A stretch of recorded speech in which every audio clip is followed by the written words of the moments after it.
10월 18일 주일 예배 하나님께 올려드리도록 하겠습니다.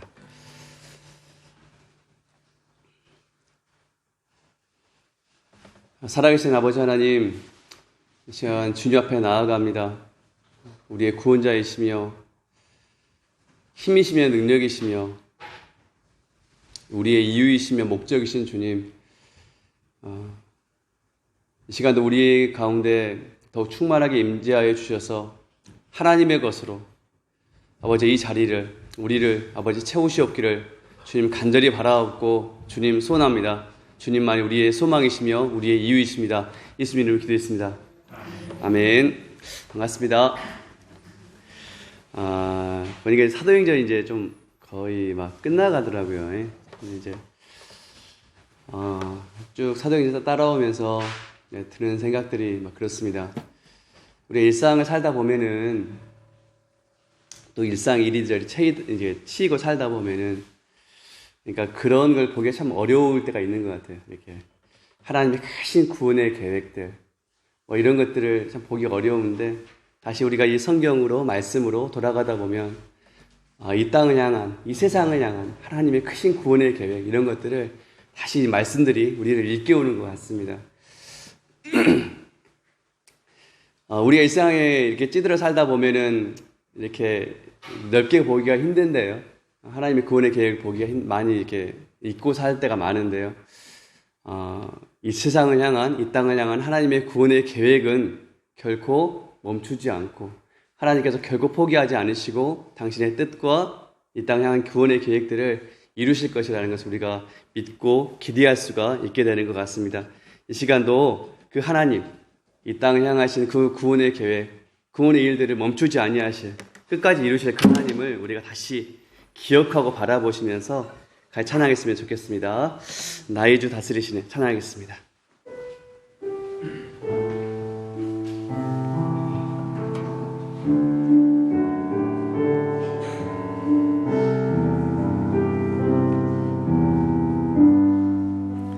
나의 주 다스리시네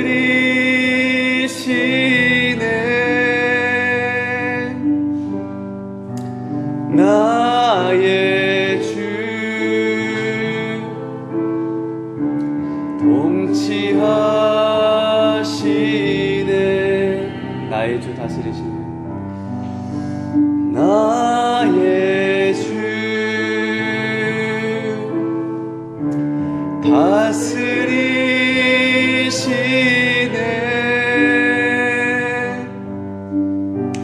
나의 주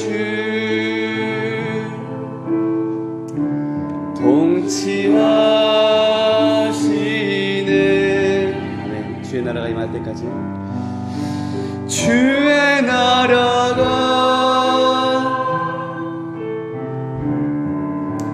임할 때까지 주님의 뜻대로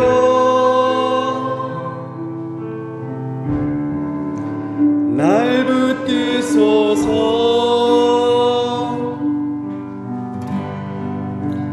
나의 주 다스리시네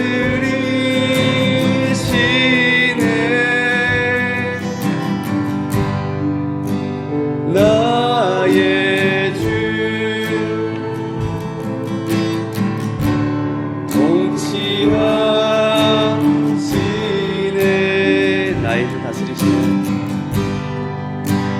나의 주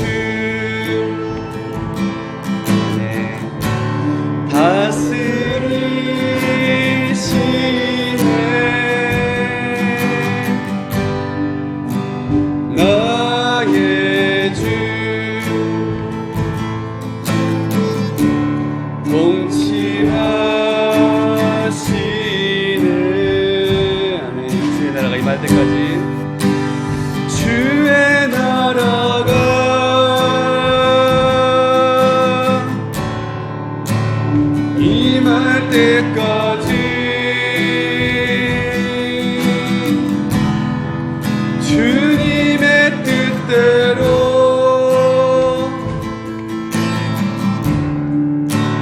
날 붙드소서.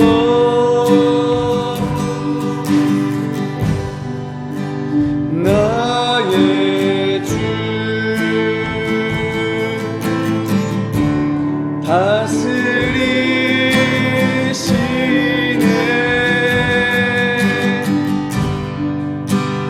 나의 주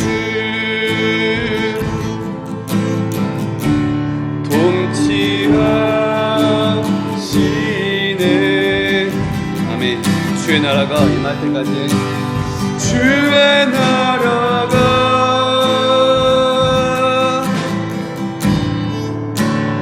임할 때까지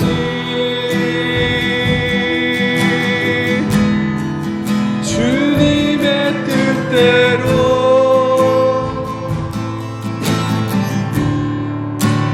날 붙드소서.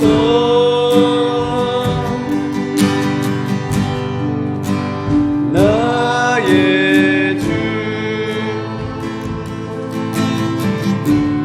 다스리시네.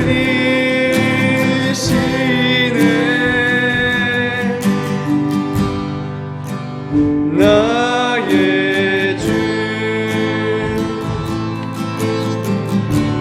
통치하시네. 나의 주 다스리시네. 나의 주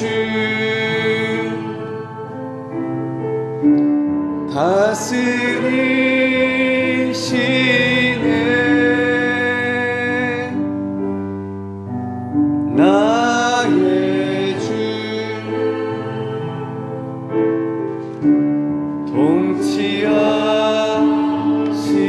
통치하시네. 아멘.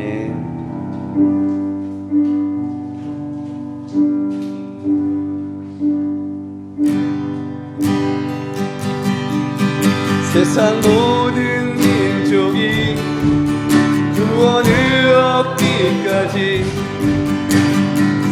쉬지 않으시는 하나님, 주의 심장 가지고 우리 이제 일어나 주 따르게 하소서. 세상 모든 육체가 주의 영광 보도록 우릴 부르시는 하나님, 주의 손과 발되어 세상을 치유하며 주 섬기게 하소서. 아멘. 우리 바다 덮음같이, 우리 바다 덮음같이 여호와의 영광을 인정하는 것이 온 세상 가득하리라. 우리 바다 덮음같이, 우리 바다 덮음같이, 우리 바다 덮음같이. 아멘. 잘 찬양하겠습니다. 세상 모든 민족이 구원을 얻기까지, 세상 모든 민족이 구원을 얻기까지 쉬지 않으시는 하나님, 주의 심장 가지고 우리 이제 일어나 주 따르게 하소서. 아멘. 세상 모든 육체가 주의 영광 보도록 우릴 부르시는 하나님, 주의 손과 발되어 세상을 치유하며 주 섬기게 하소서. 하소서. 아멘. 우리 바다 덮음같이, 우리 바다 덮음같이 여호와의 영광을 인정하는 것이 온 세상 가득하리라. 우리 바다 덮음같이, 우리 바다 덮음같이, 우리 바다 덮음같이, 우리 바다 덮음같이,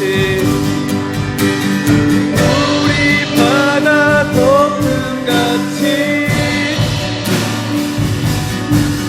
여호와의 영광을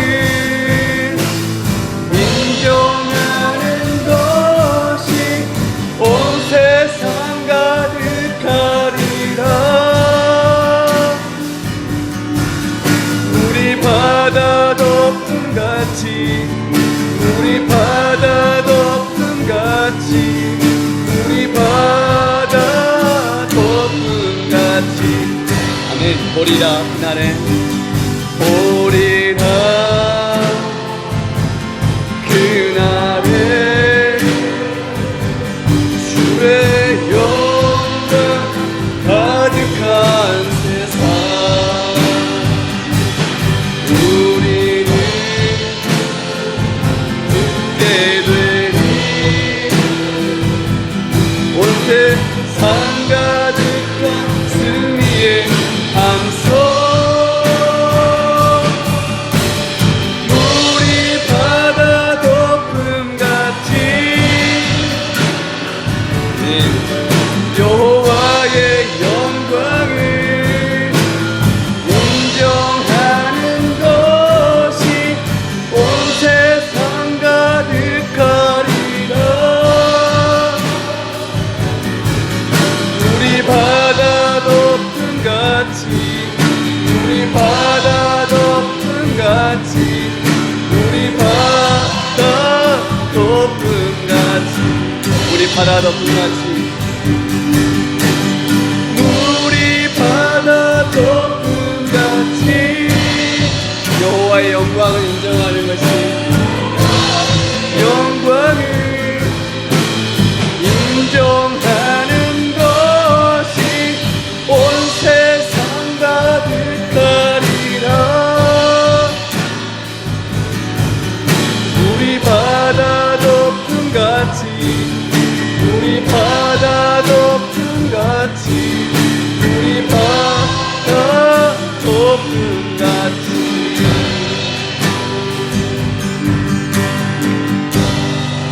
네. 이 시간 함께 기도하며 나아가겠습니다.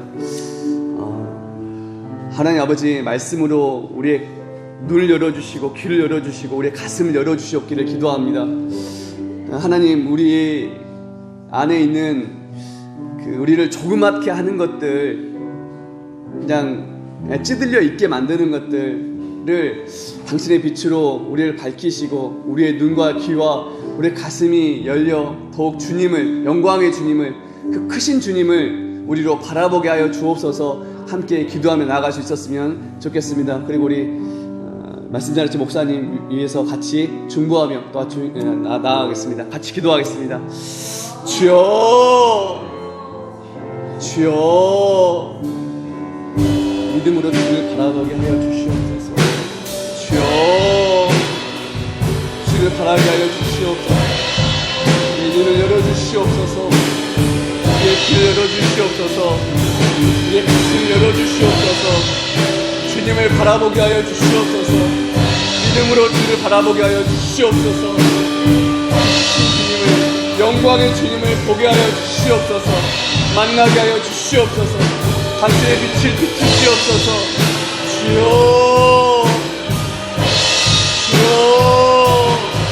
영광의 주님, 이 시간 우리 가운데 더욱 충만하게 임재하여 주시옵소서. 아버지 하나님, 내가 말씀을 듣는 것이 아닙니다. 아버지 하나님이시여, 우리가 주님을 제한하는 것이 아닙니다. 아버지 하나님, 주께서 나에게 임하여서 아버지 하나님 아버지 우리를 인도하여 주시옵기를 하나님 아버지 간절히 바라고 주님 소원합니다. 하나님 아버지 주의 영으로 우리를 이끄시옵소서. 아버지 당신의 영으로 아버지 내 이끄시옵소서. 세우시옵소서. 당신의 것으로 아버지 하나님이시여 아버지 하나님이시여 아버지 하나님 간절히 바라고 주님 소원합니다. 아버지 하나님 처음은 아버지 하나님이시여 아버지 하나님이시여 하지만 하나님의 말씀조차 아버지 하나님이시여 내가 내 안에 그냥 가두어버리지 않게 하시옵소서. 아버지 하나님이시여 믿음으로 아버지 하나님이시여 제 말씀을 믿음으로 아버지 하나님이시여 그렇게 반응하게 하시옵소서. 아버지 간절히 바라옵니다. 주여 아버지 하나님이시여 인자하여 주시옵소서. 이 공동체를 아버지 하나님이시여 세워주시고 당신의 사람들을 하나님이시여 당신의 영으로 채워주시옵소서. 하나님 아버지 간절히 바라옵고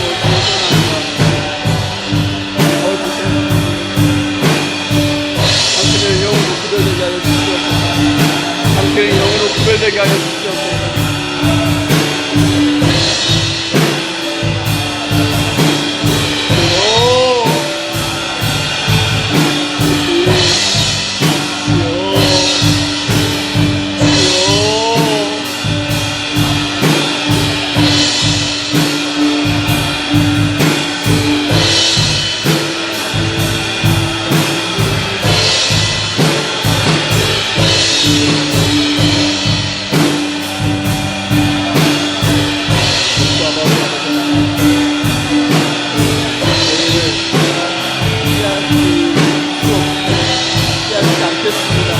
아버지 하나님, 당신의 영이 영광을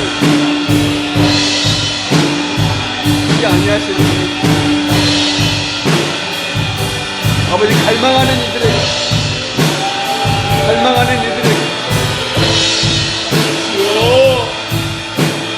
채워주시옵소서. 간절히 말씀하십니다.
살아계신 아버지 하나님,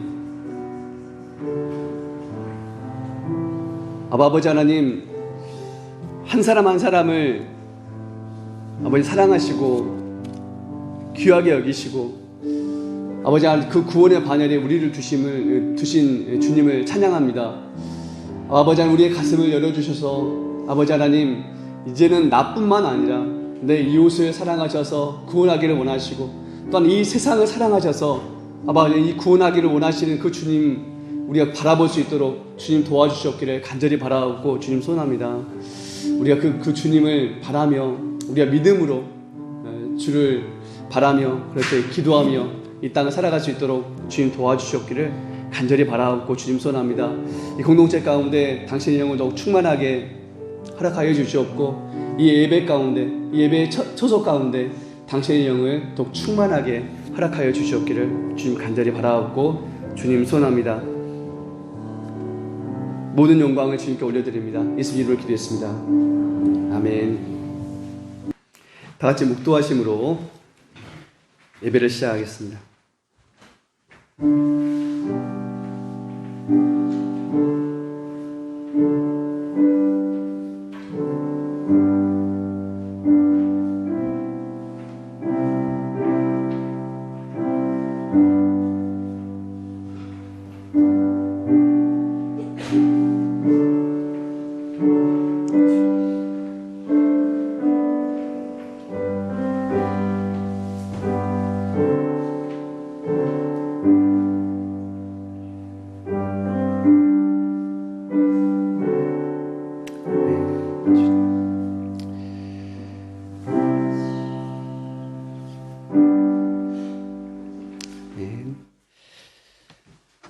다 같이 일어나셔서 사도신경으로 우리의 신앙을 주께 고백 드리시겠습니다.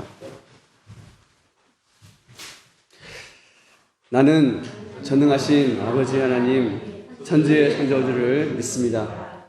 나는 그의 유일하신 아들 우리 주 예수 그리스도를 믿습니다. 그는 성령으로 잉태되어 본디오 마리아에게서 나시고 본디오 빌라도에게 고난을 받아 십자가에 못 박혀 죽으시고 장사된 지 사흘 만에 죽은 자 가운데서 다시 살아나셨으며 하늘에 오르시어 전능하신 아버지 하나님 우편에 앉아 계시다가 거기로부터 살아있는 자와 죽은 자를 심판하러 오십니다.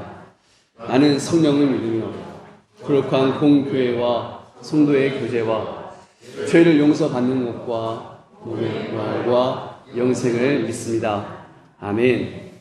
아멘. 다 같이 찬송 446장 주 음성 외에는 함께 찬양 올려드리겠습니다.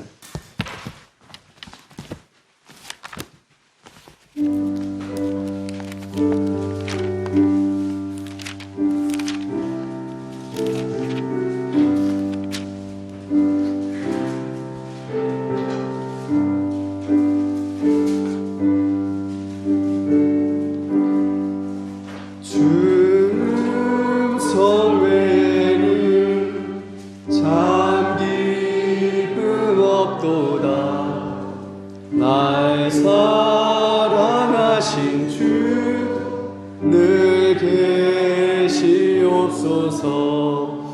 기쁘고 기쁘도다 항상 기쁘도다 나 주께 왔사오니 복 주옵소서. 나 주께 왔으니 복 주시옵소서.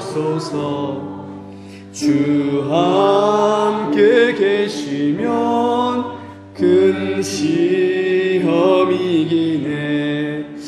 기쁘고 기쁘도다 항상 기쁘도다 나 주께 왔사오니 복 주옵소서.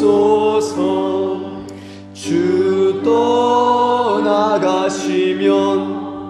내 생명 헛되네. 기쁘나 슬플 때 늘 계시옵소서. 기쁘고 기쁘도다 항상 기쁘도다 나 주께 왔사오니 복 주옵소서. 그 귀한 언약을 이루시는 주시고 주 명령 따를 때 늘 계시옵소서. 기쁘고 기쁘도다 항상 기쁘도다 나 주께 왔사오니 복 주옵소서. 아멘.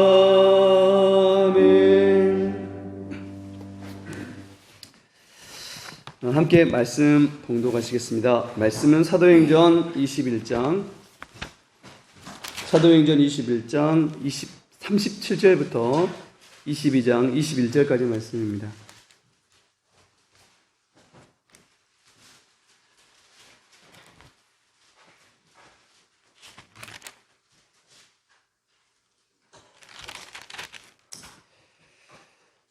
우리 함께 찾으셨으면 같이 합독하시겠습니다. 21장 37절부터 시작. 바울을 데리고 영내로 들어가려 할 그때 바울이 천부장에게 이르되 내가 당신에게 말할 수 있느냐? 이르되 내가 헬라말을 아느냐? 그러면 내가 예전에 소요를 일으켜 자객 4,000명을 거느리고 광야로 가던 애굽인이 아니냐? 바울이 이르되 나는 유대인이라 소읍이 아닌 길리기아 다소시의 시민이니 청컨대 백성에게 말하기를 허락하라 하니 천부장이 허락하거늘 바울이 층대 위에 서서 백성에게 손짓하여 매우 조용히 한 후에 히브리 말로 말하노라. 비용들아, 내가 지금 여러분 앞에서 변명하는 말을 들으라. 그들이 그가 히브리 말로 말함을 듣고 더욱 조용한지라. 이어 말하되 로 길리기아 다소에서 낳고 이 성에서 자라 가말리엘의 무당에서 우리 조상들의 율법에 엄한 교훈을 받았고 오늘 너희 모든 사람처럼 하나님께 대하여 열심히 있는 자라.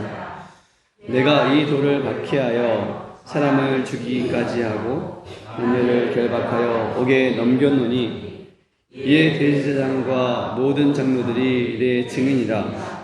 또 내가 그들에게서 다메섹 형제들에게로 가는 공문을 받아가지고 거기 있는 자들도 결박하여 예루살렘으로 끌어가다 형벌을 받게 하려고 가다니 가는 중 다메섹에 가까이 갔을 때 오정쯤 되어 호련히 하늘로부터 큰 빛이 나를 둘러비치매 내가 땅에 엎드러져 들으니 소리 있어 이르되 사울아 사울아 내가 왜 나를 박해하느냐 하시거늘 내가 대답하되 주님 누구십니까 하니 이르시되 나는 내가 박해하는 나사렛 예수라 하시더라.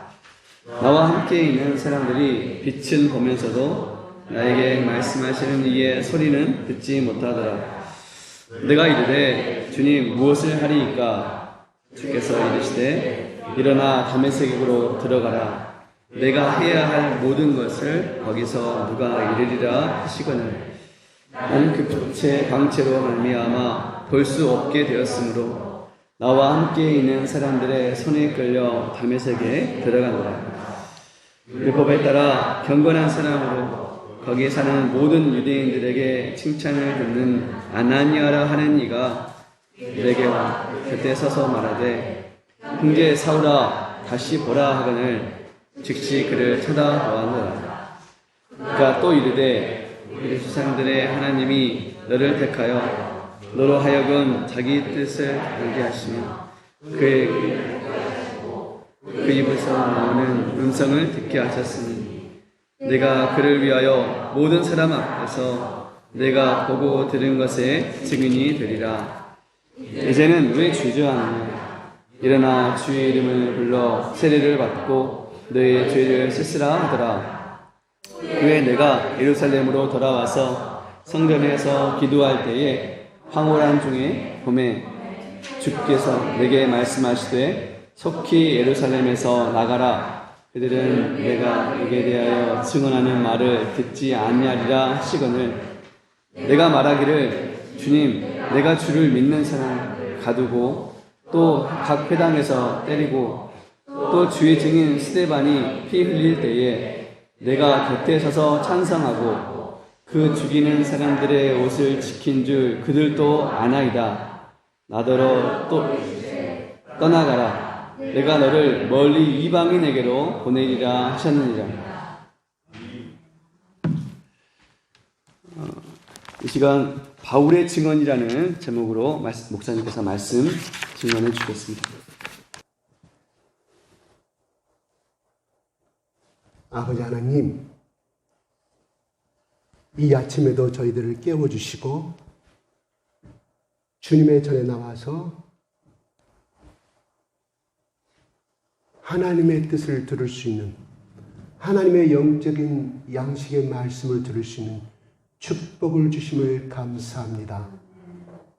너희는 안식일을 거룩히 지키라는 이 말씀에 순종하여 이 아침에 나온 주님의 핏값으로 사신 주님의 자녀들이고 아들과 딸들이오니 아버지 하나님, 이 시간 찬양을 통해서 역사해 주시고 이 시간 말씀을 통하여 우리에게 하나님의 크고 비밀한 그 하늘의 비밀들을 알게 하는 시간이 되게 하시고 그 말씀과 찬양을 통하여서 우리가 거룩한 성품을 닮아가는 예배의 시간이 될 수 있도록 축복하여 주시옵소서.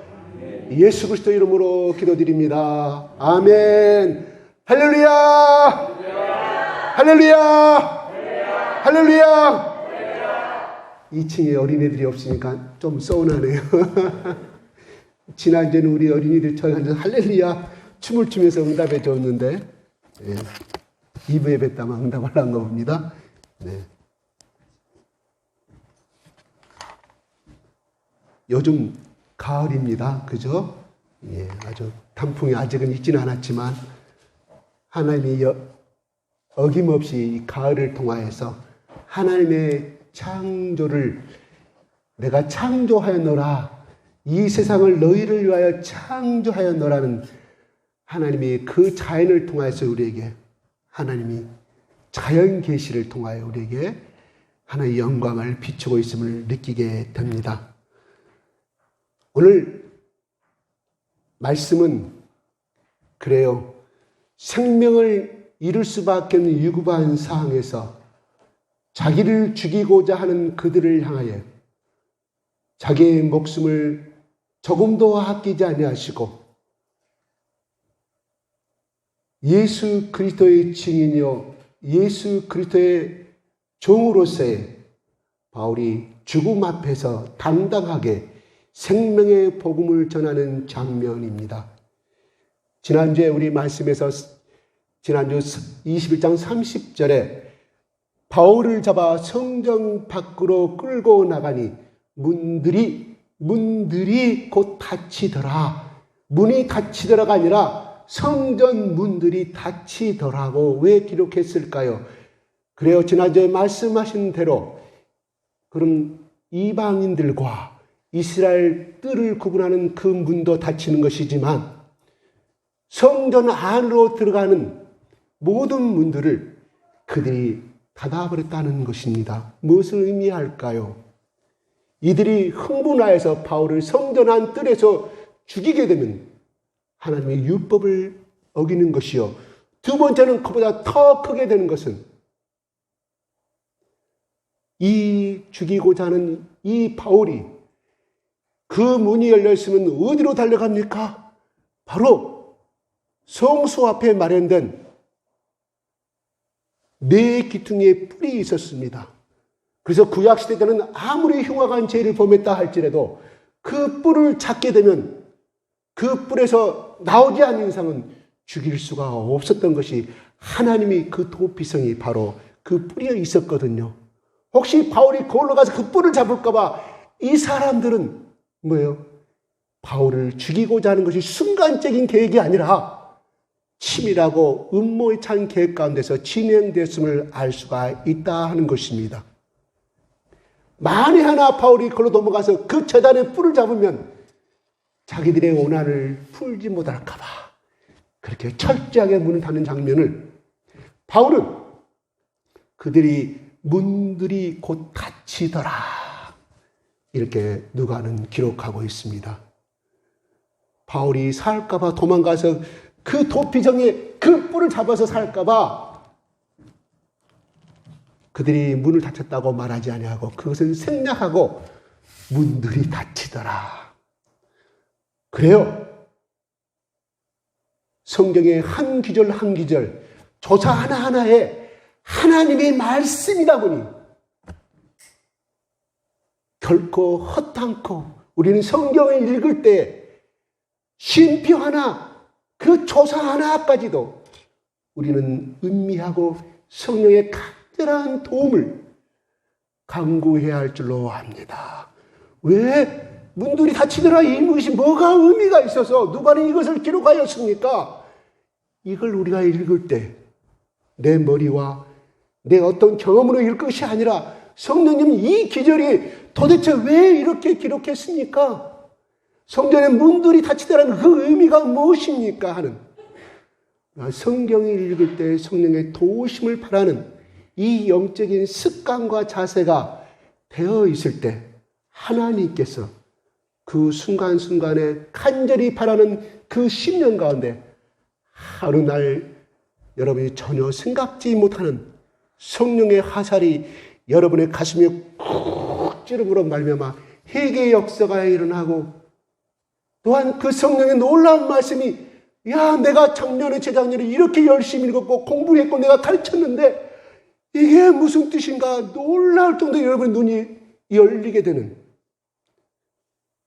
성령의 충만함을 여러분이 많이 느끼게 될 줄로 믿습니다.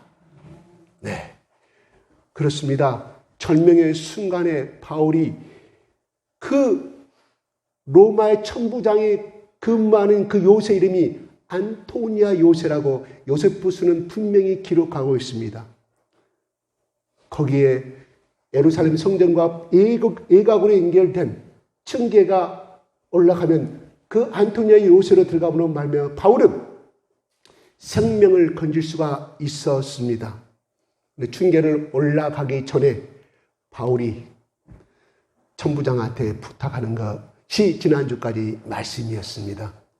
그래서 이어서 2절에 히브리 말로 말을 하였을 때 그들이 조용해졌다라고 말합니다. 우리는 빌립보서나 기타의 바울의 서신을 통하여 고린도 교인들이라든가 빌립보 교인들이 바울을 만나기 전에는 바울이 보내온 편지를 보게 되면 정말로 너무너무 아름다운 절절히 그런 성경의 기저들을 서신을 보냄으로 말미암아 그들이 생각할 때는 바울은 굉장히 외모적으로도 멋있고 지적이고 모든 사람들이 흠모할 수 있는 그런 사람들인 줄 알았습니다. 그런 분인 줄 알았는데 만나고 보니까 얼굴은 처체했죠.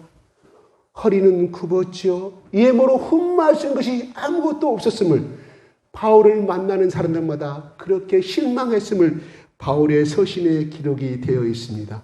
오늘 여기에 나타난 바울은 정말 휘황찬란한 옷을 입고 그들의 흠모할 수 있는 외모가 아니라 작고 초라한 하나의 내일 모레 죽어가야 할 그죠? 그 당시에 이스라엘 사람들의 평균 나이가 40세였습니다.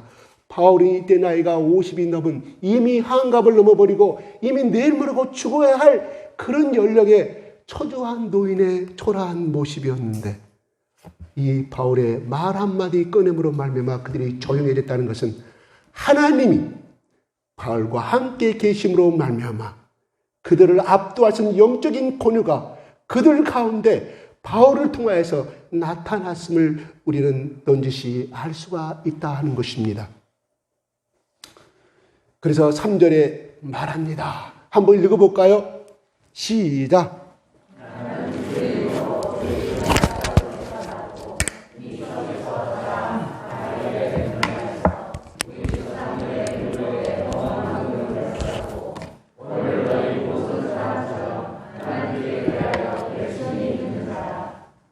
네, 바울은 그들 앞에서 말합니다. 나는 길리기아의 다소에서 났습니다. 우리가 이 말씀은 지난번 사도행전 9장에서 여러분에게 설명한 줄로 알지만 다시 한번 반복하는 의미에서 왜 바울은 길리기아 다소라는 태어난 자기 고향을 굳이 말할까? 여기서 보면은 굳이 그것을 말할 필요가 없었습니다. 그냥 나는 예수를 만난 사람이고 어떤 사람인 걸 말해야 되는데 왜 자기 신분을 말하고 있었을까요? 적어도 이때의 길리기아 다소는 그 당시에 그리스에 있는 대학과 알렉산드리에 있는 대학과 다소에 있는 대학은 적어도 그 당시에 제 유명한 3대 명문 대학이 있는 곳이 다소였습니다. 왜 굳이 이것을 말할까요?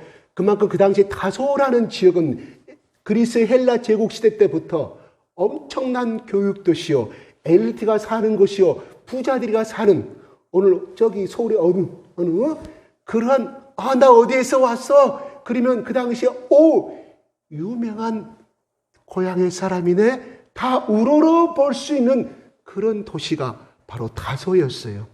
나는 그런 곳에 태어났다. 거기서 나는 교육을 받고 요세푸스 기록에 의하면 11살 때 그 바울의 아버지가 부모님이 예루살렘의 가말리아의 문화에 들어가게 되었습니다. 적어도 이 말은 뭔 말인가? 제일 위대한 랍비, 가말리아라고 하면 제일 앞뒤 물어보지도 않고 훌륭한 스승이었음을 모든 국민들이 인정한 사람이었다 이 말이에요. 거기서 나는 제자로서의 나는 수업을 받았다. 그러니까 뭐예요? 나는 바울은 그냥 공부하는 것이 아니라 율법을 공부하는 것이 나는 학자였다 이 말이에요. 가말리엘가 제자를 받아들일 때 그냥 아무나 배운다고 받아들였을까요? 그 스승이라는 사람이 자기 명성이 있는데 똑똑하고 유능하고 율법이 율성이 있고 앞으로 이 사람을 가리키면 이스라엘 백성들의 이 율법을 온전히 가르치고 랍비로서 훌륭한 제자의 길을 갈 수가 있는 사람을 엄선하고 엄선해서 뽑았을 거 아니에요. 그가 바로 나다.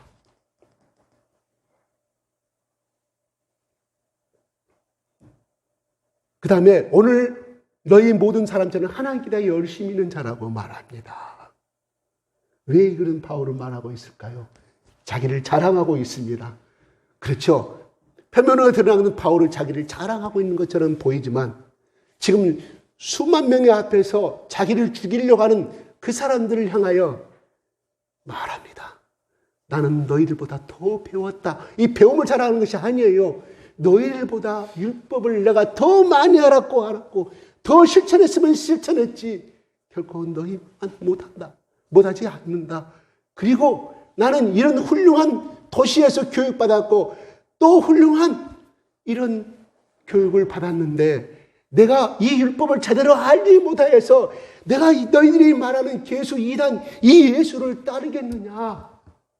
너희들이 깨달아 알아라. 그리고 나도 너희들 못지않게 너희들보다 더 앞장섰으면 앞장섰지 예수를 믿는 사람들을 내가 더 핍박하고 더 열심히 했다는 것을 너희들에 비하면 아무것도 아니다. 나는 너희들보다 한 단계 위다. 그랬던 사람이다. 이렇게 설명해 주고 있는 거예요. 절대 자기 자랑이 아닙니다. 4절에 우리 한번 읽어볼까요? 시작.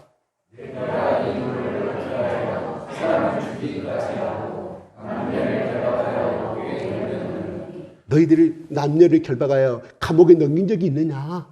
성전 우리 유대인들이 운영하는 성전옥에 넣은 적이 있느냐? 너희들은 그런 적이 욕하고 비난한 적이 있어도 예수 믿는 사람들을 나처럼 사람은 없지 않느냐? 그 다음에 두 번째 대제사장과 모든 장로들이 내 증인이다. 내가 이렇게 하였음을 너희들 대제사장들과 장로들에게 물어봐라. 그 사람들이 증인이다. 이렇게 말하는 겁니다. 그 다음에 내가 예수를 어떻게 받았냐? 내가 다메섹 형제들에게 가는 공문을 받아 가지고, 그죠? 공문은 누가요? 대제사장이 체포영장을 줘야만이 갈 수가 있는 것이에요. 나는 대제사장의 신임을 받은 그런 신복을 받고 그런 중책을 받던 사람이다. 다메섹으로 가서 내가 예수 믿는 사람들 잡으러 가는 도중에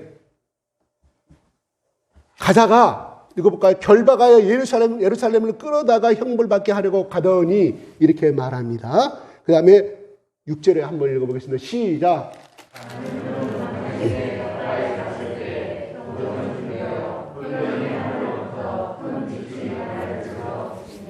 예, 오늘날 시리아의 다마스커스죠. 예.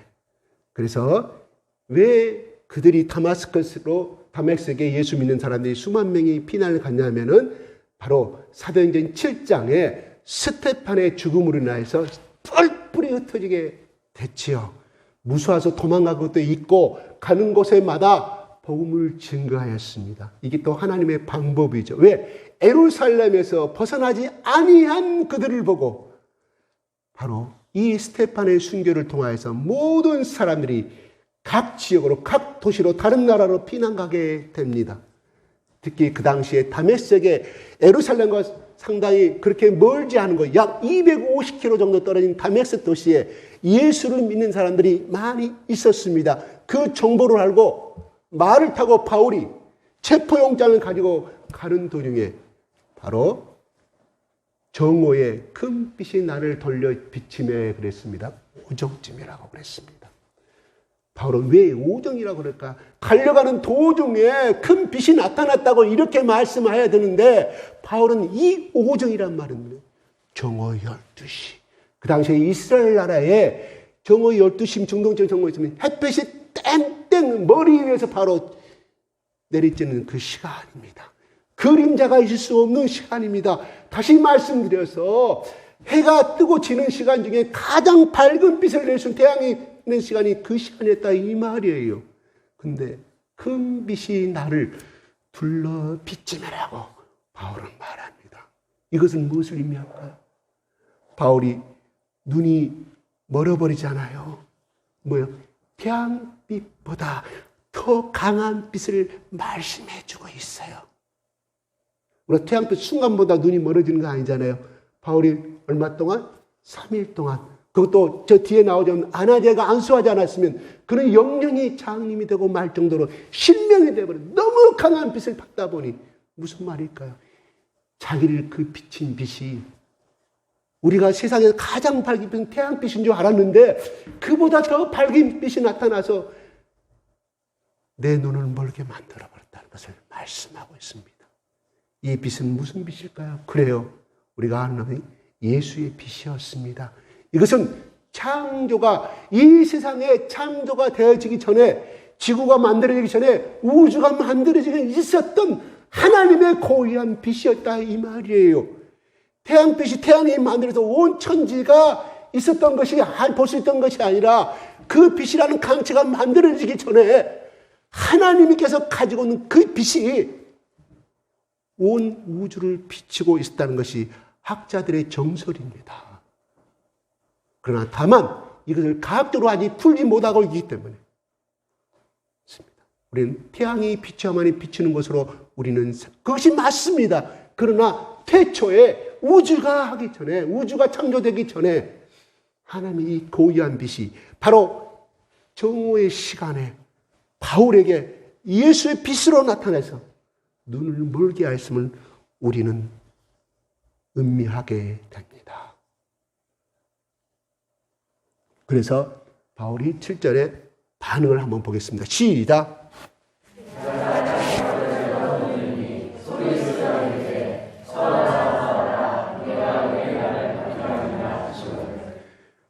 큰 빛이 말씀을 하기 전에 엎드렸습니까? 큰 빛이 나타나지 엎드렸습니까? 한 번도 경험하지 못한 초자연적인 그 놀라운 빛에 바울 스스로가 말을 타고 가다가 그냥 땅에 엎드려요. 우리 그러잖아요. 너무 무서우면 뭐 오금이 바른다고 뭐 사지가 자기도 모르게 그 용감한 바울이 그 하나님의 율법을 신방하고 여호와는 나의 하나님이라고 주장하는 바울이 누가 그렇게 시키지도 않았는데 놀라서 엎드려 버렸어요. 자기도 모르는 순간이겠죠. 그래서 말소리가 들립니다. 사울아 사울아 네가 어찌하여 나를 핍박하느냐, 왜 나를 핍박하느냐, 박해하느냐고 말합니다. 그래서 8절에 말합니다. 시작.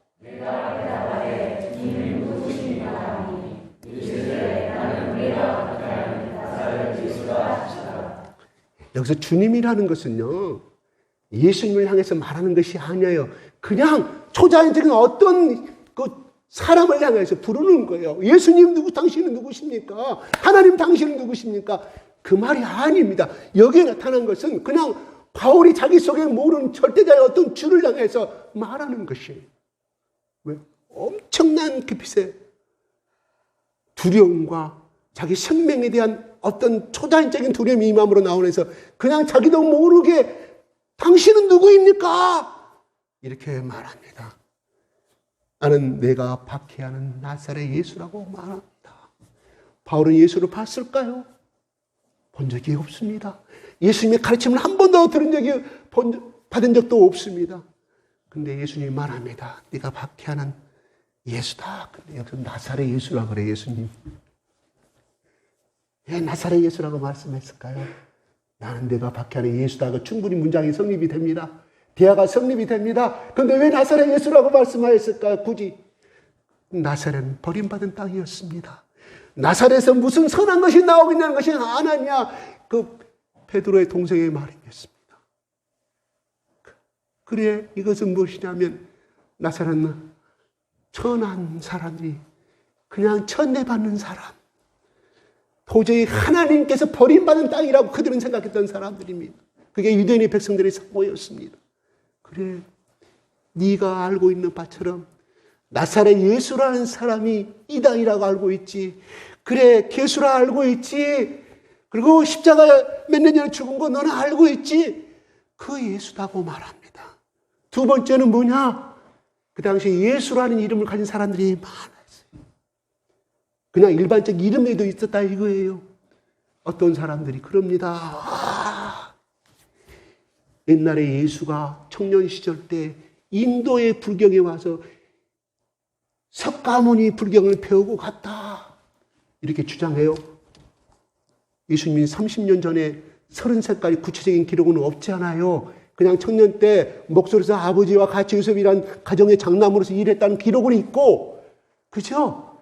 그 위에 것은 없어요. 그러니까 뭐예요? 그 말이 여러분은 섞기도 하죠? 그런 거 같죠? 여러분 그런 이야기 많이 들었죠? 예수라는 사람이 와서 불경을 배우고 왔다. 그래서 속옷을 주거든 겉에서는 속까지 다 줄 알고 옛밤 오룻밤들 불경에는 나왔지 않느냐 이렇게 주장합니다. 참 맞는 말씀인 것 같아요. 몰라요. 다른 예수라는 사람이 갔는지는 모르겠습니다. 그러나 나사렛 예수는 유대 땅을 벗어난 적이 없습니다. 그 말에 여러분 속지 마십시오.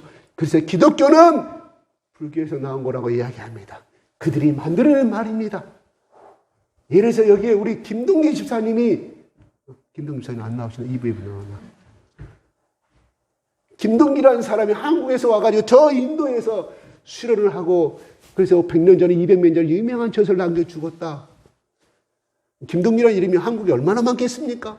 그렇지 않아요? 한 길로 듣고 한 길로 흘리십시오. 성경에 기록되지 아니한 것은 받아들이면 안 됩니다. 얼마나 이단 속설이 많은지 몰라요. 그래서 나사렛 예수다. 네가 그렇게 촌스럽게 생각하고 정말 용납할 수 없는 그 나사렛 예수라고 예수님은 자기 신분을 밝힙니다.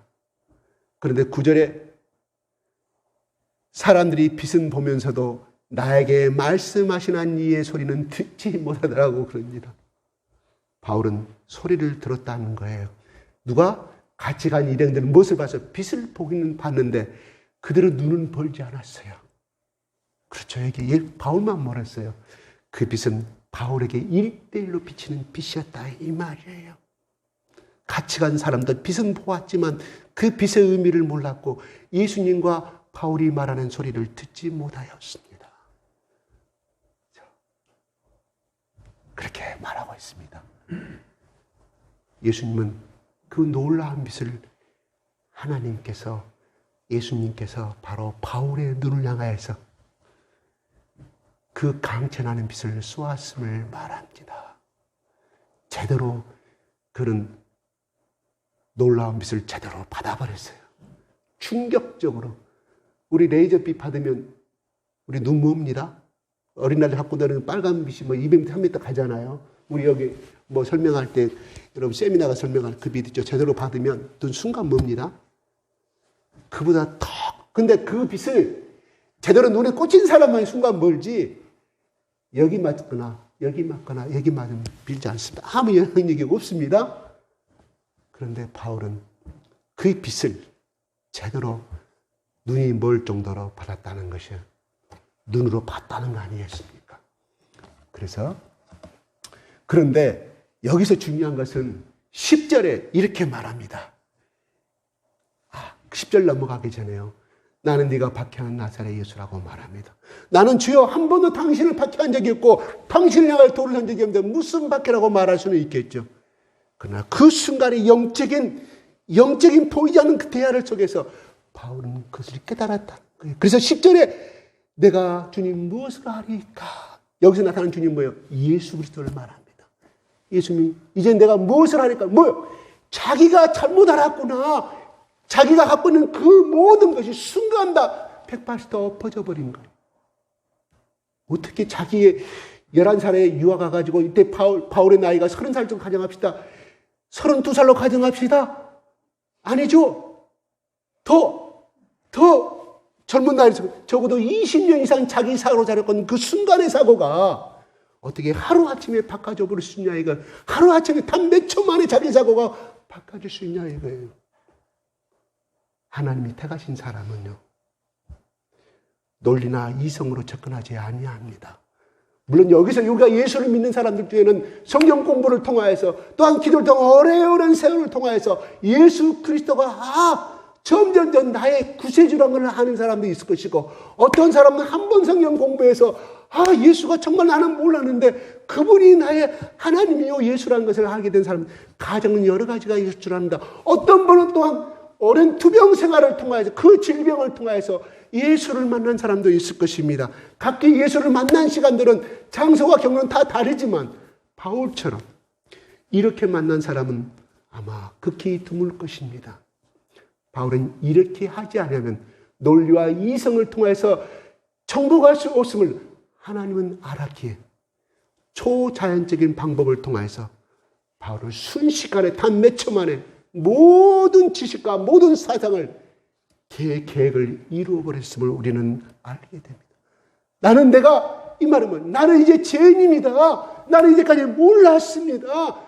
나는 예수를 핍박한지 몰랐는데 예수님이 당신이 말하는 그 의미는 바로 내 제자를 예수 그리스도 제자를 나는 핍박하였고 죽음에 앞장섰고 불과 얼마 전까지만 해도 스테파니 죽임에 있어서 그 옷을 옆에다 두고 내가 박수를 쳤던 그 생각의 순간 여러분 사람이 죽는 그 순간에요. 깨어난 사람들 이야기 들어보면요. 교통사고라든가 어떤 다 순간 자기 인생의 스토리가 싹 보인다고 그래요. 순간 몇 초 만에 자기가 살아온 거, 그 다음에 쭉 보인다고 합니다. 아마 바울도 그런 영적인 놀람의 빛에 의해서 자기 모든 죄가 다 드러나 버린 거예요. 그래서 그는 알아서, 내가 예수를 핍박한 적이 없지만 예수 믿는 사람, 그리고 스테판을 내가 죽임다 앞장섰고, 이런 모든 것들이 감옥에 가두고, 이게 바로 예수를 핍박한 증거를 바울은 초자연적인 그 계시를 통해서 알게 됐으면 우리는 의미해 볼 수가 있다는 것입니다. 그래서 그는 뭐예요? 나는 이렇게 죄를 범했고 내가 이렇게 하면 난 죽을 수밖에 없는데 내가 당신을 위해서 내가 이제 당신이 하나님이 하시는 걸 내가 알게 되었습니다. 나는 이제부터 무엇을 해야 됩니까? 여러분 오늘 이 문장을 잠깐 보면 이 바울과 예수가 만나는 이것이 문장이 약 11기절입니다. 그런데 이 11기절 동안 대화의 시간에 길어봐야 1분 아니겠습니까? 근데 어떻게 이 바울이 이렇게 놀라운 이노베이션 대계획을 이룰 수가 있었던 것은 바로 예수 그리스도의 창조를 창조하신 하나님의 성령의 빛이 그 가운데의 비침으로 말미암아 바울의 모든 죄악이 온전히 하나님 앞에 드러남으로 말미암아 스스로 판단하신 눈이 생겼다는 것. 단 그 몇 초 만에.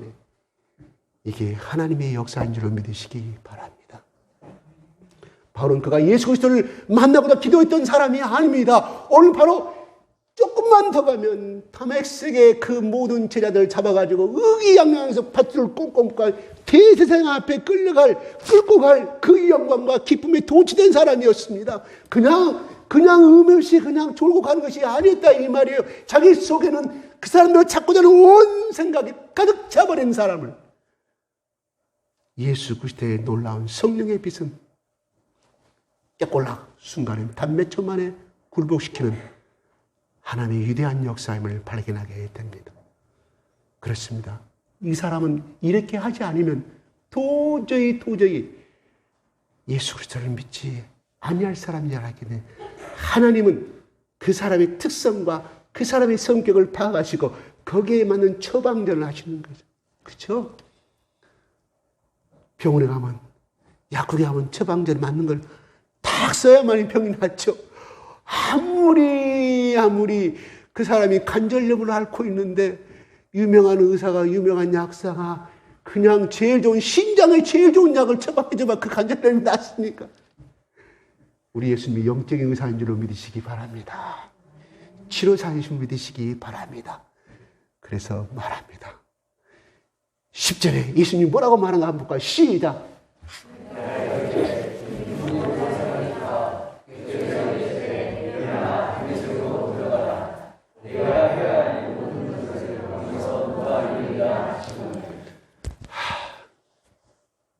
내가 무엇을 하리까? 저는 이렇게 말할 것 같아요. 내가 예수님이나 바울아 이제부터 사울아 이제부터 예루살렘으로 돌아가서 내가 본 이야기를 말하고 너는 예수 그리스도의 증인이 될 것인데 저 대제사장과 너를 파견한 모든 장로들과 그들 향해서 나의 복음을 증거해야 할 것이니라고 말할 것 같아요. 예수님이 그렇게 말하지 아니합니다. 다메섹으로 가라. 다메섹으로 가라. 누가 기다려요? 사울의 얼굴을 다 알고 있는 사람들, 예수 그리스도 제자들이에요. 거기 피생가 있는 사람들. 가면 어때요? 순에 빠지고 칼을 놔버린 바울을 향해서 저거 죽이라고 했을 거 아니겠습니까? 누가? 예수 그리스도 제자들이 죽이지는 않겠죠. 왜? 원수를 사랑했기 때문에. 다메섹으로 가라고 합니다. 예루살렘으로 올라가는 다메섹으로. 이건 뭔 뜻일까요? 예수님은 참 이상하고 인도 말씀하십니다. 여러분, 요한복음 4장에 나오는 사마리아 우물가에서 만난 수가성에서 만난 그 여인을 향하여 예수님이 말합니다. 그 여인이 자기가 자기를 천대하고 자기를 멸시하는 그 동네 가서 하는 일이 뭐였습니까? 그가 돌아간 것은 바로 방금 돌아왔던 출발했던 그것이었습니다. 다시 가야 할 그 동네였습니다.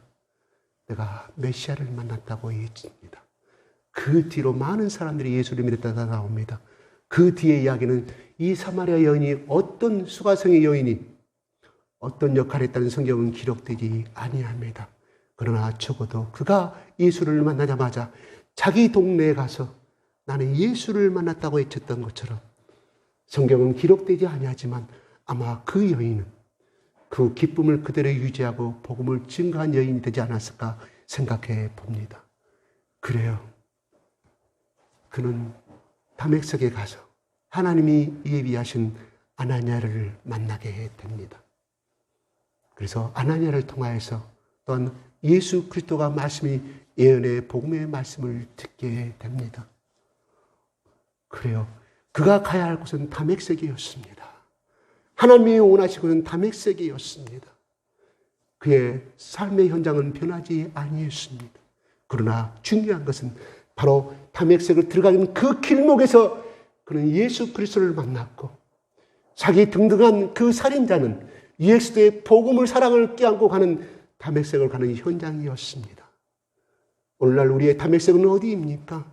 우리가 오늘날 예수를 만났고 예수를 열심히 기도하고 하나님의 말씀을 향하여 사모하는 마음이 생겼지만 여러분 삶의 현장은 변한 적이 있습니까? 우리의 삶의 현장은 어디입니까? 내가 살고 있는 다메섹은 언제입니까? 내가 살고 있는 동네요. 내가 지금 현재 몸담고 있는 나의 집이요. 나의 형제입니다. 오늘날 나의 다메섹의 현장은 어디입니까? 매일매일 반복되어가는 나의 직장입니다. 바울을 향하여 거기에 가서 예수 그리스도의 만남을 증가하기를 원했다는 것입니다. 바로 그것입니다. 우리가 예수 믿었다고 우리가 벼락부자가 되었습니까? 환경이 변화되었습니까? 우리 아들이 그냥 꼴등하다 1등이 된 적이 있습니까? 우리 아들이 날마다 술 먹고 오는데 그 가정의 생활이, 그 부부의 내 며느리, 내 사회의 생활이 변한 적이 있던가요? 변한 것이 없습니다. 예수님, 우리의 담에서기 현장이 바로 그것이라는 것입니다. 아멘. 우리는 예수 믿으면 이 삶의 현장을 떠나서 뭐 그냥 그렇게 바라기를 바랍니다. 그는 우리의 생각입니다. 예수님은 우리의 삶의 현장 담에서기 가기를 원하십니다. 바울은 11절에 그는 빛의 강처럼 말미암아, 읽어볼까요? 11절 시작.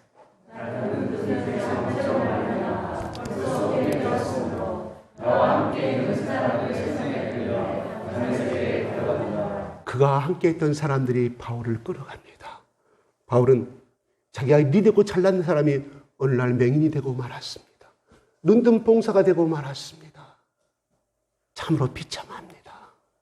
왜 하나님은 다른 방법으로 그냥 1대1 대화를 통해서 바울의 제약을 하나씩 끄집어내고, 네가 몇 년 매도 며칠 날 이렇게 스테판을 향해 돌을 던졌지, 네가 몇 년 매도 며칠 날 네가 11살에 네가 예루살렘에서 복음, 네가 율법을 공부했지, 12살 때 가말리엘 선생님한테 매를 맞았지, 이렇게 말했으면 그도 변화되기는 변화됐을 거예요. 왜? 자기 각을 알아버리기 때문에 그 방법을 사용하지 않냐고 그 빛으로 눈을 가려버렸을까요?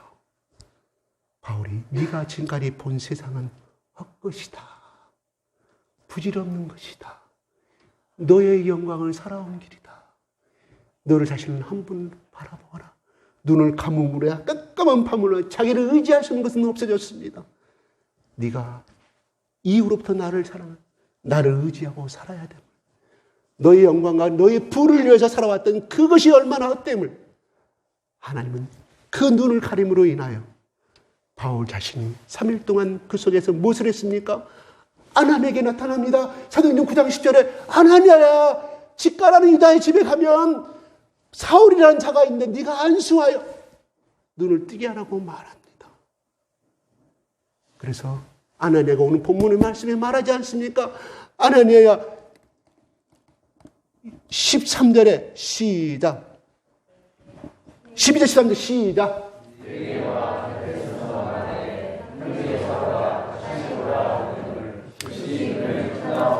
12절 빠졌습니다. 시작.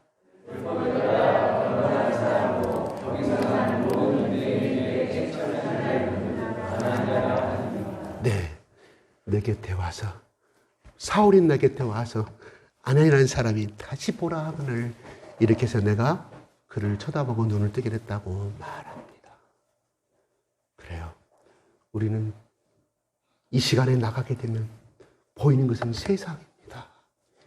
친구를 만나도 그렇고, 내일 또 직장에 나가면 누구는 주식을 해서 얼마나 벌었고, 누구는 어디다 땅을 사서 집이 그냥 하루에 2배가 뛰었고, 누구는 어쩌고 저쩌고 다 보고 듣는 것은 다 세상 것입니다. 내가 어제 성경 말씀을 들었을 때는 말씀 은혜를 받았는데, 현장에 가서 들어보니, 내 담배 속에 현장에 가서 보니 다 잘난 사람이고 잘된 사람들이 초라한 내 자신을 발견하게 됩니다. 그래, 나는 예수를 열심히 믿고 내가 오늘 또 내가 기도하고 하는 난 초라한 내 모습을 발견함으로 인하여 우리는 하나님의 일을 볼 때가 얼마나 많은지 모릅니다. 바울에게는 그것이 필요했습니다. 그 잘남이 필요해. 잘남이 아무것도 아님을, 율법이 아무것도 아님을 하나님이 필요하게 그의 눈을 가렸다, 이 말이에요. 우리는 두 짝의 눈을 왜 주셨을까요? 한 짝만 보면은 거리 측정 잘 못합니다. 걸어가다가 넘어집니다. 그래서 하나님이 우리에게 두 개의 눈을 주신 것은 우리 이 두 개의 초점이 바로 하나님을 향한 초점으로 맞춰 달려갈 수 있도록 주셨다, 이 말이에요. 그런데 한쪽 눈은 예수를 보고 한쪽 눈은 세상을 보고 살아가는 우리들의 본 모습 아니겠습니까? 아멘? 아멘 안 하시네? 와, 두 눈을 갖고 하늘로 해가시네. 그게 우리의 모습 아닙니까? 바로 우리는 세상을 향해 철저히 눈을 닫고, 바울아, 나 예수 그리스도를 따라오라는 가르침이었다, 이 말입니다.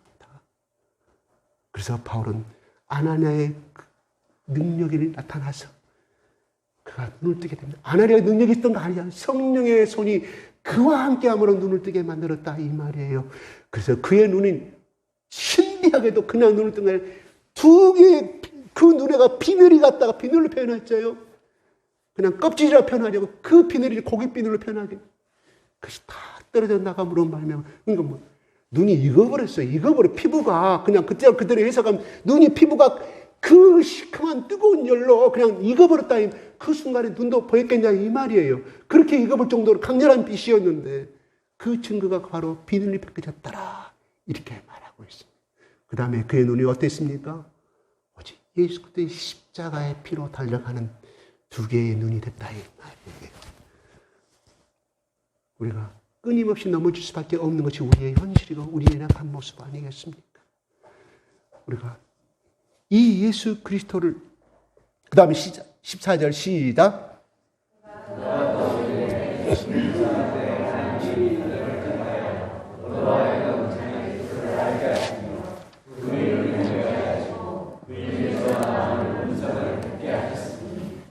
그 다음에 16절에 보면 아나니아야 바울에게 말합니다. 바울아, 네가 사울아, 네가 어찌하여 주저하느냐? 예수 그리스도의 이름을 불러서 세례를 받고 내 죄를 씻으라 하더라. 이렇게 말합니다. 여러분, 구약의 양의 피를 흘리고 소의 피를 제사를 드려서 죄 씻음 받는 것이 하나님이 정하신 약속이었습니다.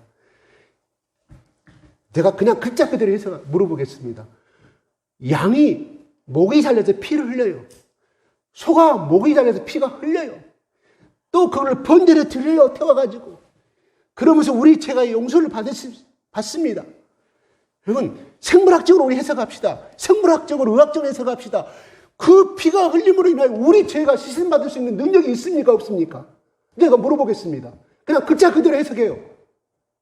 씻음받을 능력이 있어요? 아니, 양의 피가 우리 죄를 씻음받을 능력이 있냐고요? 아니, 그냥 하나님 빼고. 있어요? 백이면 백, 웃기는 말이라, 웃기는 말이에요. 그러지 않습니까? 웃기는 말이에요. 근데 그 제사를 드림으로 하나님이 제사함에 하나님께 약속하셨어요. 양의 피가 그 능력이 있는 것이 아니라 하나님이 그렇게 말씀하셨기 때문에 능력이 있다 이 말이에요. 여러분, 기업체 사장님이 밑에 부장들이 이사들이 저 사람 이렇게 해고해야 합니다. 해고해야 합니다. 저 사람 능력 없습니다. 그런데 사장만이 그 기업의 오너만이 그 사람 능력을 믿어요. 그 사람의 모든 신뢰를 믿어요. 이 사람이 돈을 빼갔습니다. 그러나 사장은 그 모든 사장을 알고 있는 그 사장은 그 말에 모든 이사진들과 중역진들은 객소리 못합니다. 뭐예요? 사장에는 그런 고유한 능력이 있기 때문에 채용하고 해고하신 능력이 있기 때문에 그런 거라 이 말이에요. 마찬가지로 하나님이 그렇게 약속하셨어요. 그렇기 때문에 그 능력이 있는 것이 양의 피에 소의 피에 능력이 있는 것이 아닙니다. 여러분, 십자가의 피에 과연 우리 제사함의 능력이 있습니까? 네? 한 인간의 피를 흘려 죽었는데 우리 제사함의 능력이 있냐고요? 없습니다. 생물학적으로 해석하자고요. 하나님이 그걸 인정하셨기 때문에 그렇다는 거예요. 왜? 하나님은 우주의 주인이시고 한 기업의 오너처럼 이 우주의 오너라 이 말, 오너. 우리가 과연 그 피에 돌아가신 예수 그리스도의 보혈의 피에 의해서 우리 제사함의 능력이 있다고 하나님이 말씀하셨기 때문에 우리가 그 피를 보는 순간에 그 예수를 만나는 순간에 우리 속에 누가 들어옵니까? 성령이 들어오시는 거예요. 그걸 믿게 만드신다 이 말입니다. 우리가 하나님 이 말씀이 능력이 있다고요? 웃기는 말씀. 하나님이 그 말씀 속에 성령이 함께 하시고 하나님 말씀이기 때문에 우리 속에 그 역사하는 능력이 있다 이 말입니다. 여러분, 중용, 노자, 사사상계에 우리 제사함의 능력이 있습니까? 깨달음의 능력이 있습니다. 지식의 능력이 있습니다. 그러나 우리 죄를 사할 수 있는 능력은 없다 이 말이에요. 누가 보면 저 사람은 도덕적인 사람이고 예의 바른 사람이 인정은 될 수 있죠. 인간이 인정해 주는 것이지. 그 사람이 우리가 태어나면서 지은 죄들이 얼마나 많은지 몰라요. 그 제사함의 능력은 없다 이 말이에요. 그래서 세상 학문과 하나님의 성경과 다른 점이 그것이라 이 말입니다. 영생을 줄 수 있는, 생명을 줄 수 있는 것이 예수 그리스도의 보혈의 피라 이 말입니다. 그게 십자가라 이 말이에요. 그러면 예수가 죽기 전에 십자가에 죽은 사람들이 얼마나 많은지 몰라요. 왜? 로마의 시민이 독립운동하다가 테러리스트라 해가지고 다 십자가에 죽였어. 왜? 처참하게 죽어가는, 잠깐의 목을 베면은 사람들이 그냥 순간하고 잊어버리잖아요. 수많은 군중들 앞에 사형 집행을 해요. 근데 로마는 그 방법을 선택하지 않고 3일 4일 동안 끊임없이 초통당을 죽어가는 모습을 보게 함으로 말미암아 너희들도 로마에 독립운동하면 이렇게 죽는다. 그 사람이 죽은 것이 능력이 있었습니까? 피 흘려 죽었을 거 아니에요. 그 사람들도 떼찌게 말았기 때문에. 근데 그 사람 제3의 능력이 있었어요? 없었다 이 말이에요. 그러나 하나님은 이 제사가 우리의 피를, 그 제사를 통하여서 우리를 제사함 받을 수 있는 능력을 주셨기 때문에 하나님이 그렇게 구약시대 때는 그렇게 인정하셨고, 그러나 시작에 와서는 그들이 구약시대 때는 소의 제물을 바치고 번제의 제물을 바쳤을 때 그냥 제사장이 너는 이제부터는 죄가 없다. 하나님이 이렇게 약속하셨기 때문에 그들은 돌아갔을 거라 이 말이에요. 그러나 그들은 뭐예요? 깨달음만 왔을 뿐이고 머리로만 하는 것이었지 진정한 제사함의 기쁨을 맛봤을까요? 뭔가 마음속에 꿈틀거리는 것을 느꼈을까요? 내 대신에 그냥 그 양이 숨막 껐다가 죽어가는 그 모습을 바라보고 야, 나는 앞으로 죄를 안 지어야지. 이 깨달음은 있었겠다 이 말이에요. 그러나 오늘날 신학에 와서 예수 그리스도 십자가의 죽으심으로 그 제사를 지름으로 말미암아 우리 속에 깨달음이 아니라 놀라울, 우리가 견딜 수 있는 커다란 기쁨과 능력의 기쁨이 일어났기 때문에, 그게 성령의 역사가 함께하기 때문에 우리가 뒤집어진다 이 말이에요. 바울이 바로 그거에 단 몇 초 만에 뒤집어진 이유가 바로 예수 그리스도의 십자가의 죽으심이 그가 보지는 않았지만 이게 정말로 하나님이 주신 계시구나, 하나님이 인정하신 세계고 하나님의 아들이었구나 그분이. 그리고 그를 통하여서 내가 제3의 능력이 임했기 때문에 그가 오늘날 세례를 받은 장면이 16절에 기록이 됐다 이 말입니다. 아멘. 머리로나 능력으로 되는 것이 아니에요. 하나님의 성령이 나와 함께 해주실 때. 그건 뭐예요? 그냥 포경선이 그냥 고래를 향해서 차살이 한번 꽂으면 절대로 고래가 지칠 때까지 그 포경선은 보수가 절대 놓치지 않고 끌었다 당겼다 하는 것처럼 결국은 배 안으로 올리는 것처럼 하나님의 성령의 화살이 우리 가운데 꽂힌 사람은 결단코 잠시는 이렇게 하겠죠. 잠시는 이렇게 넘어졌다가 결단코 그 사람은 하나님의 예수의 십자가의 피를 붙잡고 가게끔 하나님의 역사하심을 믿으시기 바랍니다. 오늘 이 자리에 앉으신 모든 분들이 사도 바울처럼 그가 아파서 교회에 나왔던, 그가 자식의 문제로 인하여 고통당하다 나왔던, 아니면 세상의 무의미 통해서, 아니면 여자친구를 사귀다 남자친구를 자살에까지 시도하다가 그게 또 깨달음을 받아서 교회로 나와서 예수를 믿었던 간에 하나님의 자녀로 부르는 방법은 여러 가지가 있지만 중요한 것은 말씀을 듣는 순간에, 기도하는 순간에 예수의 십자가의 그 보혈이 바로 우리의 제3의 능력이 있음을 깨닫게 만들어주는, 머리를 깨닫는 것이 아니라 성령께서 그냥 뒤집어 본단 말이에요. 우리의 뇌세포를 뒤집어, 우리의 마음의 세포를 뒤집어지기 때문에 그 역사가 우리 속에 들어오게 되는 걸 믿으시기 바랍니다. 착각해서 믿은 것이 아닙니다, 여러분. 아멘? 그러므로 나는 예수 그리스도의 십자가에 함께, 바울이 고백했다면 나는 예수 그리스도와 함께 못 박혔느니라. 예수 그리스도와 연합하였다. 하나가 됐다 이 말이에요. 하나가 됐다는 말이에요. 예수님이 2000년 전에 십자가에 죽을 때 나도 같이 죽었다. 3일 만에 부활했던 그분이 3일 만에 부활했다. 나도 부활했다. 그러면 내가 언제 죽어도 나는 부활의 능력을 갖고 살아가는 사람이다. 그 부활은 죽은 다음에 천국에서 또 아닌 영생을 얻는 그것도 있지만 이 삶의 현장에서 어떤 고난이 오더라도, 어떤 좌절이 오더라도 우리는 그 저주를 이미 예수님께서 이미 청산하셨기 때문에, 그를 이기신 예수님이 내 속에 계시기 때문에, 나와 한 몸이게 되기 때문에 우리는 세상을 향하여 사망아 너희는 쏘는 것이 어디 있느냐고 우린 담대히 줄 수가 있으며, 현실은 눈에 보이는 거, 정말 자식을 위해서 기도해도 변화가 없는 삶 속에서 정말 안타까울 수밖에 없고 또 안타까울 수밖에 없지만 우리는 이 부활의 권능의 예수 그리스도를 모시는 우리는 결국은 언젠가는 승리의 깃발을 얻으실 것을 나누실 것을 믿으시기 바랍니다. 여러분 오늘날 우리의 담의성은 어디입니까? 우리의 담은 삶의 현장입니다. 우리의 가정입니다. 바로 내가 우리의 가정 중에 내 자녀가 내 며느리가 내 사위가 예수를 믿지 않는 것은 바로 우리는 직무유기입니다. 내 부모가 아직도 예수를 안 믿는 건 내 직무유기입니다. 왜? 그 사람 속에 하나님의 창조의 세계가 영이 들어있기 때문에 그 사람에게 예수를 복음을 증가하고 내 며느리를 사랑하고 내 사위를 사랑하고 내 장모를 사랑하는 것은 바로 예수 그리스도를 사랑하신 것을 믿으시기 바랍니다. 그런데 우리는 장모님도 직무유기하고 있습니다. 장인도 직무유기하고 있습니다. 내 친정아버지, 내 부모를 직무유기하고 있는지 아십니까? 바로 내 작은 소자에게 하는 것이 곧 나에게 하는 것이라고 예수님 말씀하지 않습니까? 남에게 복음을 증가하는 것이 작은 소자가 아니라 내 아버지에게 효도하는 것이 예수님 앞에 효도하는 것이라니까요. 우리가 이거 불려시면 안 됩니다. 내 아버지에게 복음을 증가하는 것은 소자에게 하는 것이라 이 말이에요. 하물며 나고 관계없는 작은 소자에게 말했습니다. 작은 어린아이는 인구수에 들어가지 아니하는 것을 말합니다. 하물며 내 아버지에게 내 부모에게 복음을 증가하지 아니한 것은 바로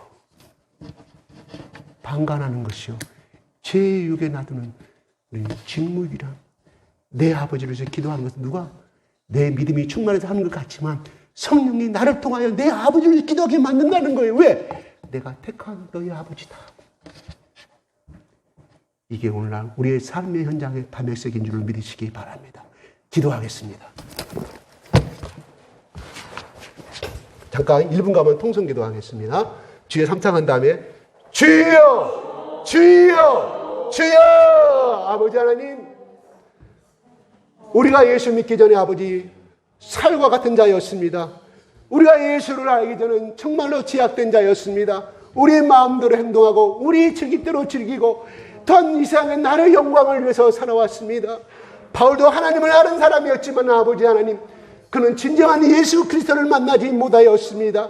그러한 바울을 불쌍히 여겨주시사 아버지 하나님의 태초에 창조하신 그 빛으로 오셔서 바울의 눈을 벌게 하시고 바울의 모든 뇌세포와 바울의 모든 심장에 있는 세포를 뒤집어 엎으셔서 그 하나님의 창조의 예수 그리스도 빛 앞에 나타나 드러나게 말미암아 그가 얼마나 큰 죄임을 알게 되었고 현재 담백성으로 가는 이 행동이 얼마나 큰 죄악임을 깨달아 알게 하신 하나님을 찬양합니다. 하나님 아버지 바울을 택하셔서 얼마나 마음이 아프셨습니까? 그를 아버지 구원받기를 얼마나 간절히 원하셨기에 아버지 하나님이 얼마나 다급하셨으면 그 대낮에 12시에 아버지 하나님 태양빛보다 더 밝은 빛으로 나타나서 바울을 부르셨습니까? 아버지 삶의 현장 담백색으로 가라고 명령하셨습니다. 아버지 하나님 우리도 아버지 하나님이여 세상의 눈으로는 밝은 자였지만 아버지 영적인 어두운 자였음을 아버지 젊을 때에 또한 작년에 또한 질병을 통하여서 자녀 문제를 통하여서 아버지 가정 환경의 문제를 통하여서 우리를 부르신 줄로 믿습니다.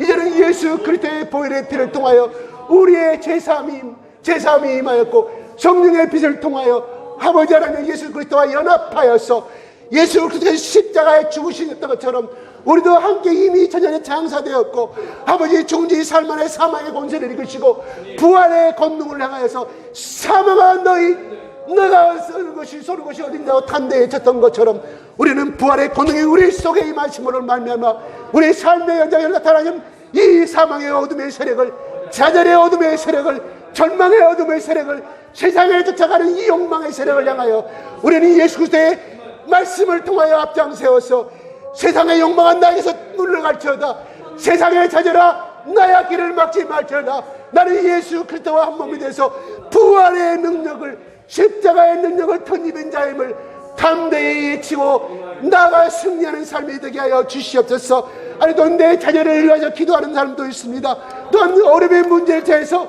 아버지 절망 가운데 기도하는 사람들이 있습니다. 아버지 이 시간 한 사람 한 사람 우리 성령께서 찾아가 주시옵시고 예수 그리스도의 보혈의 역사 다시 한번 나타나심으로 말미암아 성령의 능력이 부활의 능력이 이 세상을 이겨나갈 수 있는 담에서 현장의 삶에서 일어날 수 있는 아버지 승리의 깃발을 날리게 도와주시옵소서. 감사와 찬양을 돌려드리며 우리 예수 그리스도 이름으로 기도드립나이다. 아멘. 예, 말씀 감사합니다. 위에 붙들고 또 일주일 동안 승리하시는 한 주 되시기를 바랍니다. 잠깐 간구하겠습니다. 드디어 다음 주부터 우리 1, 2부 통합해서 예배 드린다고 합니다. 다음 주 예배는 그래서 10시 반에 예배를 시작하도록 하겠습니다. 다 같이 일어나셔서 찬송으로 주기도문 하시고 하시겠습니다.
악에서 구원하소서.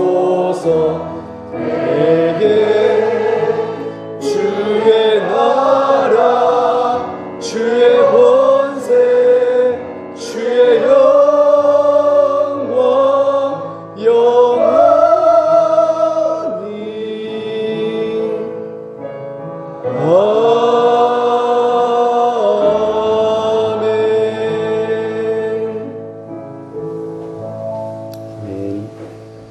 목사님께서 봉헌기도 및 축도해 주심으로 예배를 마치겠습니다. 우리 주 예수 그리스도의 은혜와 크신 하나님의 사랑과 성령님의 감동 감화하심이